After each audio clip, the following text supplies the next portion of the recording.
Huwag makipagtalo sa sinungaling. Sayang oras, sayang ang lakas.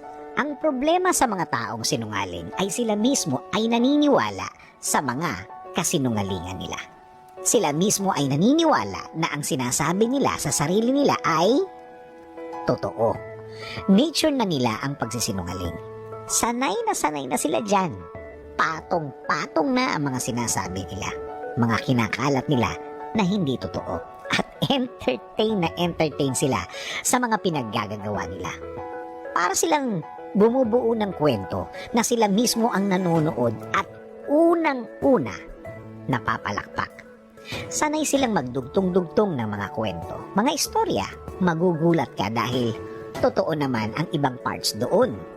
Yes, may mga facts na kasama, pero hinahaluan nila ng mga fake information.